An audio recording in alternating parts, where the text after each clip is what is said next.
ആലുവയിലെ നടിയുടെ പരാതിയിൽ മുകേഷിനും ഇടവേള ബാബുവിനും എതിരെ കുറ്റപത്രം. ഹെയർ സ്റ്റൈലിസ്റ്റുകൾ നൽകിയ പരാതികളിലടക്കം 7 കേസുകളിലാണ് കുറ്റപത്രം നൽകിയത്.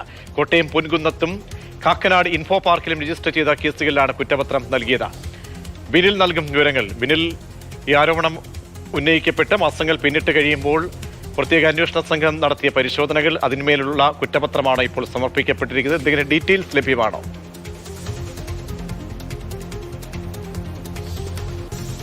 പ്രജീഷ, ഹേമ കമ്മിറ്റി റിപ്പോർട്ട് പുറത്തു വന്ന ശേഷം ഉണ്ടായിട്ടുള്ള സിനിമാ മേഖലയിലെ പീഡന പരാതികളിലാണ് ഇപ്പോൾ പ്രത്യേക അന്വേഷണ സംഘം കുറ്റപത്രം നൽകിയിരിക്കുന്നത്.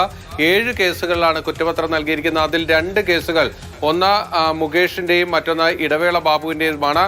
മുകേഷിനെതിരായ ആലുവയിലെ നടിയുടെ പരാതിയാണ്. ആ പരാതിയിൽ തൃശ്ശൂരിലെ വടക്കാഞ്ചേരിയിലെ ഹോട്ടലിൽ വെച്ച് പീഡിപ്പിച്ചു എന്നതാണ് ആ പരാതി. ഇടവേള ബാബുവിന്റെ കലൂരിലെ ഫ്ളാറ്റിലേക്ക് വിളിച്ചു വരുത്തി പീഡിപ്പിച്ചു എന്നതാണ് പരാതി. ഈ 2 കേസുകൾ ഈ കുറ്റപത്രം നൽകിയ കൂട്ടത്തിൽ ഉൾപ്പെടുന്നുണ്ട്. മറ്റ് 2 കുറ്റപത്രങ്ങൾ സംബന്ധിച്ചിട്ടുള്ള വിവരങ്ങൾ, ഒന്ന് പൊൻകുന്നത്ത് ഹെയർ സ്റ്റൈലിസ്റ്റ് നൽകിയ പരാതിയിൽ എടുത്തിട്ടുള്ള കേസാണ്. മറ്റൊന്ന് കാക്കനാട് ഇൻഫോ പാർക്കിലും മറ്റൊരു ഹെയർ സ്റ്റൈലിസ്റ്റ് നൽകിയിരിക്കുന്ന പരാതിയുമായി ബന്ധപ്പെട്ടിട്ടുള്ള കേസാണ്. ഇങ്ങനെ മൊത്തം 7 കേസുകളിലുള്ള കുറ്റപത്രമാണ് ഇപ്പോൾ പ്രത്യേക അന്വേഷണ സംഘം സമർപ്പിച്ചിരിക്കുക. കുറ്റപത്രത്തിന്റെ പൂർണ്ണരൂപം പുറത്തേക്ക് വന്നിട്ടില്ല. അത് ബന്ധപ്പെട്ട കോടതികൾ അത് പരിശോധിച്ച ശേഷമായിരിക്കും ആ കുറ്റപത്രത്തിന്റെ വിശദാംശങ്ങൾ എന്തൊക്കെയാണ് കണ്ടെത്തിയിരിക്കുന്നത് പ്രത്യേക അന്വേഷണ സംഘം എന്നത് വ്യക്തമാകുകയുള്ളൂ.